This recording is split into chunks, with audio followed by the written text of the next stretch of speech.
I want to start this morning in Mark chapter 5. I'm going to read the first 20 verses there in Mark 5, 1 through 20.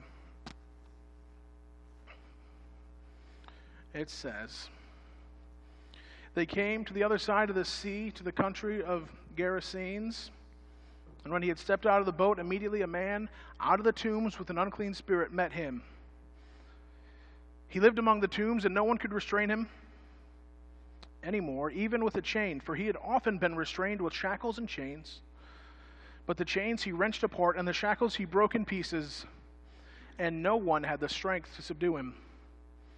Night and day among the tombs and on the mountains, he was always howling and bruising himself with stones. But when he saw Jesus from a distance, he ran and bowed down before him, and he shouted at the top of his voice, 'What have you to do with me, Jesus, Son of the Most High God? I urge you, by God, do not torment me.' For he had said to him, 'Come out of the man, you unclean spirit.' Then Jesus asked him, 'What is your name?' And he replied, 'My name is Legion, for we are many.' And he begged him earnestly not to send them out of the country. Now there on the hillside a great herd of swine was feeding, and the unclean spirits begged him, 'Send us into those pigs, let us enter them.'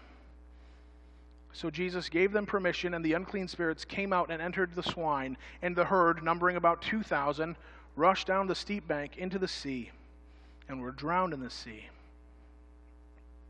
The pig herdsmen ran off and told it in the city and in the country. Then people came to see what it was that had happened. They came to Jesus and saw the demoniac sitting there, clothed and in his right mind, the very man who had had the legion, and they were afraid. Those who had seen what had happened to the demoniac and to the swine reported it. Then they began to beg Jesus to leave their neighborhood. As Jesus was getting into the boat, the man who had been possessed by demons begged him that he might be with him. But Jesus refused and said to him, 'Go home to your friends and tell them how much the Lord has done for you and what mercy he has shown you.' And he went away, and he began to proclaim in the Decapolis how much Jesus had done for him, and everyone was amazed."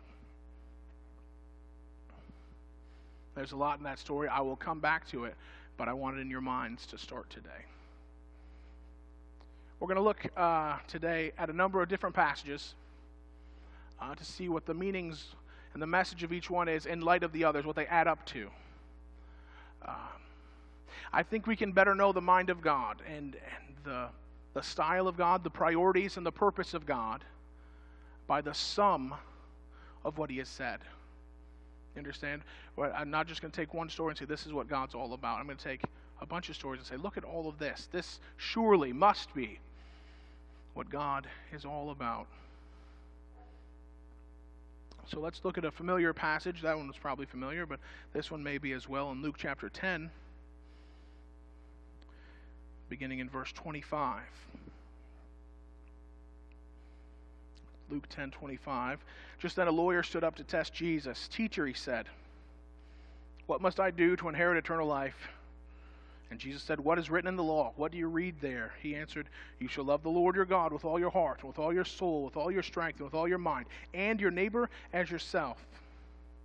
And Jesus said, "You have given the right answer. Do this, and you will live."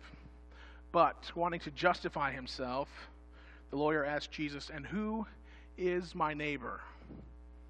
Now, you know this story as you're looking at it there. It continues where Jesus tells the story of the Good Samaritan. The man, for who cultural, racial reasons, should have ignored this person in need, but he didn't. He helped him.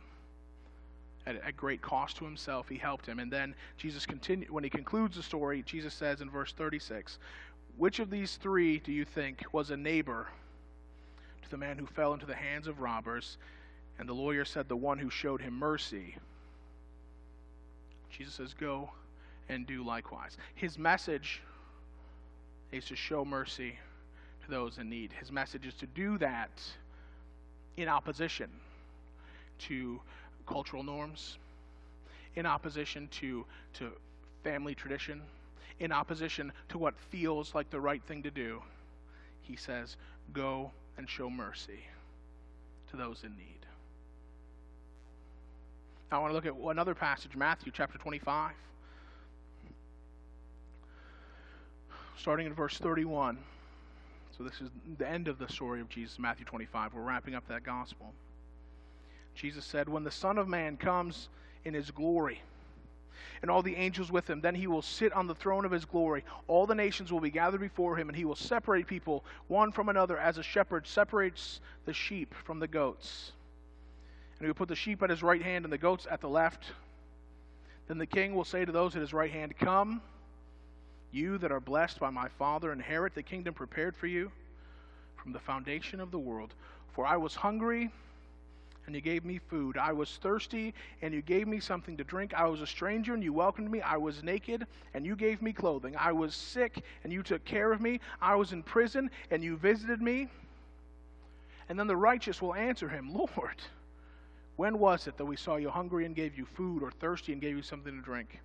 When was it that we saw you a stranger and welcomed you, or naked and gave you clothing? When was it that we saw you sick or in prison and visited you? And the king will answer them, truly, I tell you, just as you did it to one of the least of these, who are members of my family, you did it to me. This is the last day. That's the judgment moment. That's who's going to heaven and who's not. And Jesus says, you guys helped the least of these, the ones who couldn't help themselves, with the least amount of strength, the least amount of education, the least amount of finances, the least amount of hope, the least amount of opportunity. You helped them, and that means you helped me. And that means you inherit the kingdom of God. Gospel of John, just one verse, 15:12. Jesus says, my command is to love each other as I have loved you. We sang about this already today. As I've loved you, that's what I want you to do. That's the bar. This is the goal. This is the example, the way I loved you. Now, how does Jesus love us? We know that he loves us sacrificially. He loves us at great discomfort, at torture. He loves us. Romans chapter 15, verse 1. Paul wrote, we who are strong ought to bear with the failings of the weak, not to please ourselves. If we're strong enough to do it, we should help bear with the weak rather than just please ourselves. And Romans 5:8, while we were still sinners, Christ died for us. It's important to remember that. See, we can agree that God calls us to help people. I mean, every one of those passages, you're nodding your heads. You know this is true. You've heard them all before. He calls us to help people. Now I want to read you, the last thing I want to read you is the passage where he tells us who deserves our help. Or better yet, he tells us how we should judge who we help and who we don't. It's not in here. Do you hear me? There's not a passage where he says, this is who deserves the help from you. Here's the test, here's the checklist of everybody that you are supposed to go out of your way for. Here's the ones, these are the special people that haven't gotten themselves into their own problems, haven't already burned enough bridges, haven't already gotten help and not taken full advantage of it. No, he doesn't ever say that. The closest he gets is someone asks, how many times should I forgive my brother? And he says 70 times 7. Now that's a poetic numerical thing. We're not supposed to count up to 490 times and then say you're cut off. He just says you do it, and you do it, and you do it. That in itself, just that numbers game tells us that the ones that seem obviously not to deserve it, clearly these are not the ones we're supposed to help. He says, those are the ones you're supposed to help. Everyone. In fact, Luke chapter 6, verse 30, This bothers you. If you're in your right mind, not your spiritual sense, this bothers you. Luke 60 says, Jesus said to give to everyone who begs of you. He doesn't qualify it. He doesn't explain it. He says if they ask, you give. He goes on to say if they ask for your jacket, you give them your shirt also. He says if they ask you to help them for 1 mile, you help them for 2 miles. Everyone who asks, you give, and you give more than they even had the gall to ask for. That's what Jesus says. Now, there's a problem here in New Cumberland, right here. And I want to say, before we even talk about it, I don't have all the facts. Okay? I don't. I'm not standing in a seat of judgment. None of us have all the facts. So I want that very clear. Okay? I'm not criticizing anyone about any of this. There's a problem that we have locally. You may have read about it in the hometown news. There is a drug recovery program that's in the old Free Methodist Church right downtown. There have been some problems with some of the people there. I don't know what they all have been. I've heard reports of different things. I don't know which ones are true, which versions of the stories are true. But luckily, as we just read, it's not my job to judge who is righteous, right? So the details of this problem, this situation, are actually not super important. This program, because of the problems that are going on, they're leaving town. So we're not. That's done, and that's. I mean, it seems like at this point it's probably for the best, and they're leaving town. Okay, they're moving on someplace else.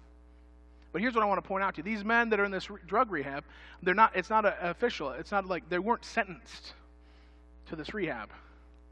Okay, they didn't get caught doing something bad, and the judge says you have to go to this rehab. No, these are men who have chosen rehab, which means just like you and me, these are men that are addicted to sin and they don't want to be. Do you understand that? They are voluntarily saying, I don't want this in my life anymore.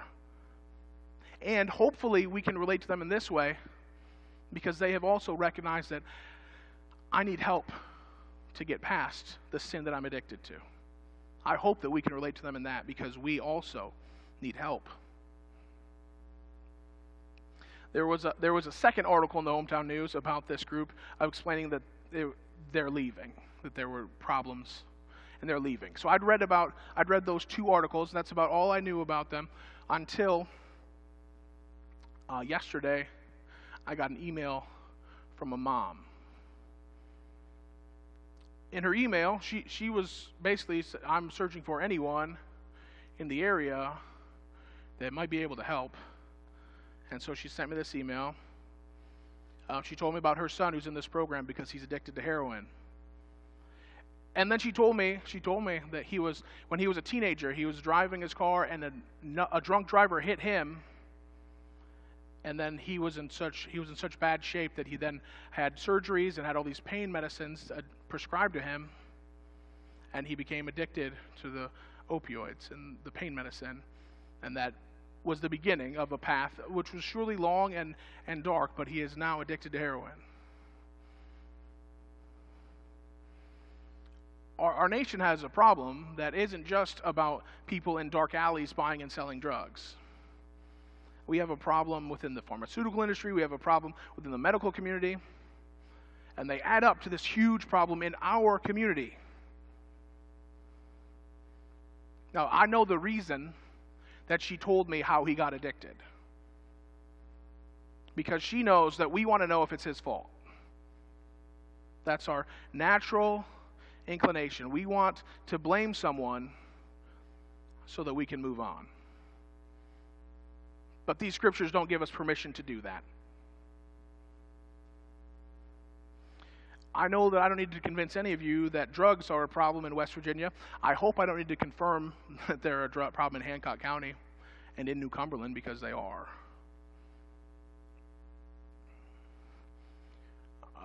It may have been my first pastoral call from a stranger. I hadn't been here maybe 6 weeks. and a guy called, and he was living somewhere, having a hard time finding work. He was trying to get off of drugs. And I went and sat with him for about 90 minutes, and we talked about things, and I took him a few groceries, and we helped him a couple of times in some small ways. He's dead now. He found good work, enough to move out of town somewhere else, and found more good work and enough money to get enough drugs to die. This is a story that happens over and over again here.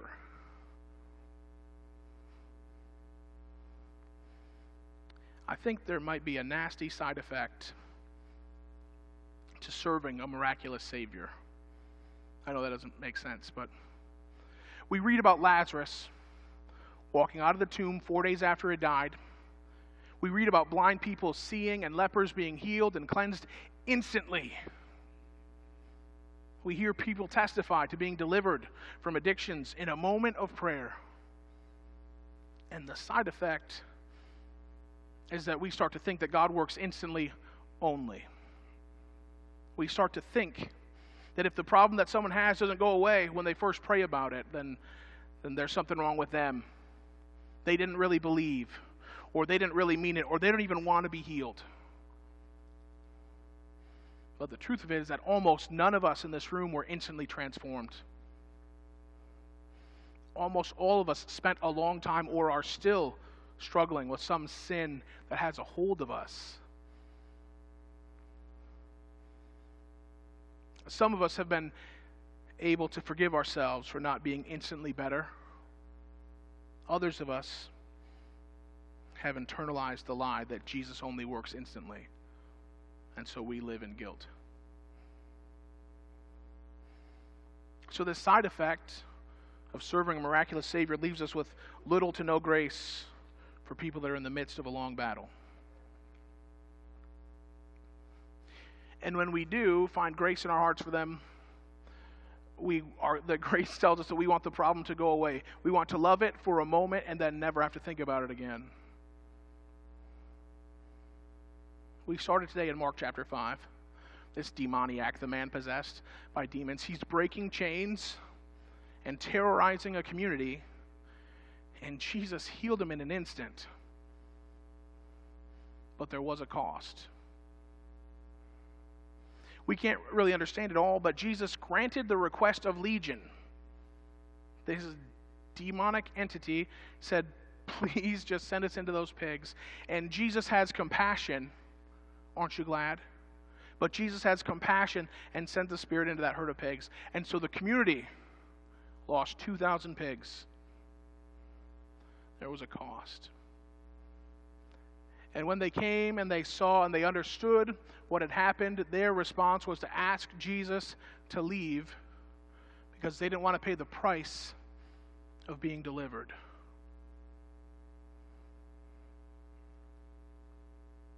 Our country has a race problem. White people and black people, throw in Latinos, Asian people, Jewish people, Arabic people. We have a problem, a number of them. Our country has an education problem. Poor people in poor communities are not getting an education good enough to allow them the chance to change their circumstance. Our country has a prison problem. Did you know that about 4.4% of the world's population lives in the good old US of A? That 4.4%. However, 25% of every person in prison lives in the good old US of A. So 1 out of 25 people in the world are from here, but 1 out of 4 in prison are from here. Did you know that there are 64 other countries in this world that have more people in college than we do? 64 countries. Many of us would be hard-pressed to name 64 countries, but there are 64 countries with more college students than us, and there are 0 countries with more people in prison than us, and it's not close.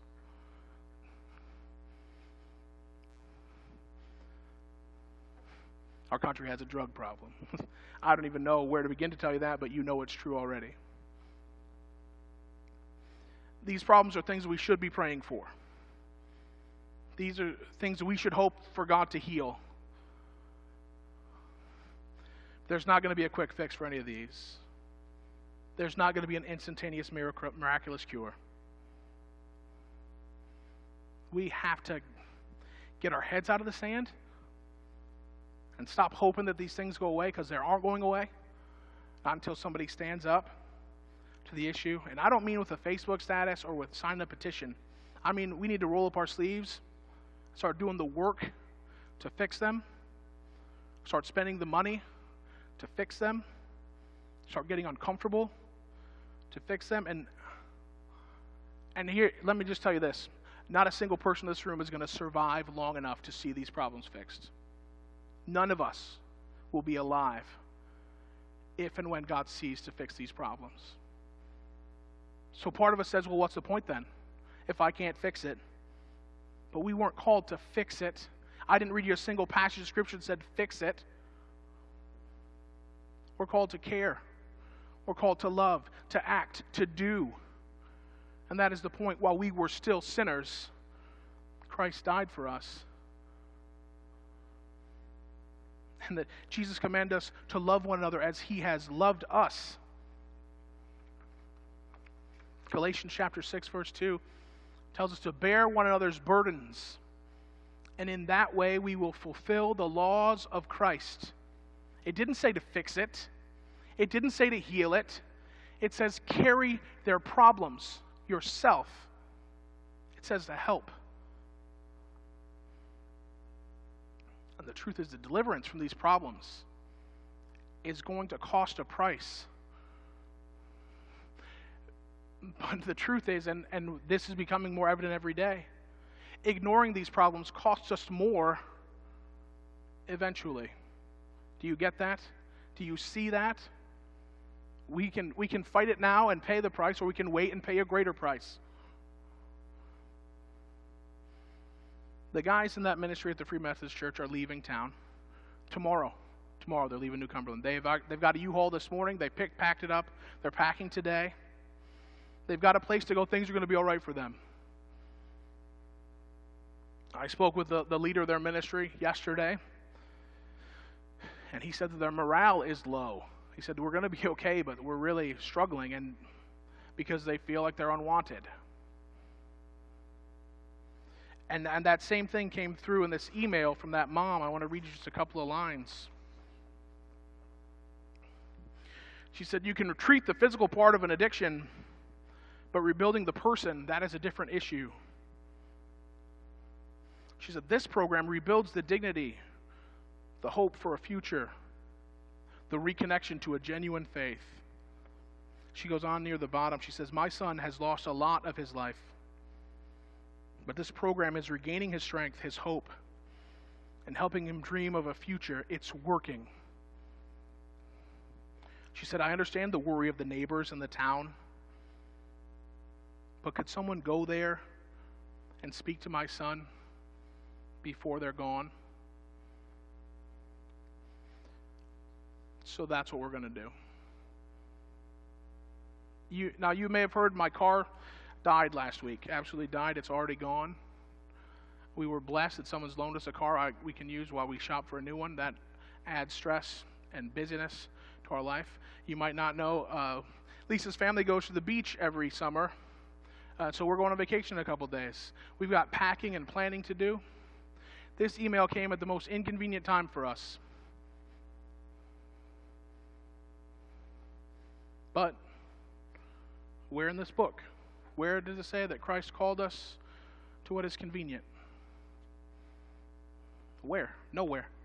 Tonight, me and as many as you will come are heading down to the old Free Methodist Church. We're going to take them some food. If you got a chance to bake them something nice, I'm sure they would love it. We're going to take them some treats. We're going to spend, an hour or so, and we're just going to be with them. And we're going to let them know that we support their decision to get help. We're going to support their desire to find freedom from their addictions. And we want to encourage them to find what we found, deliverance from Jesus Christ. We're going to go love them, not because they deserve it, because Christ loved us, because he still does, because he loves them, and he calls us to love them. It will not be the most comfortable thing you ever do. This probably isn't your crowd. When 5,000 men plus women and children were following Jesus, he was preaching they went up the mountainside because that's the only place that this huge crowd could hear and see him. The disciples realized they're going to need to eat. And they went to Jesus. They're going to need to eat. And Jesus' response to them was, "You feed them." So that's what we're going to do for the glory of God.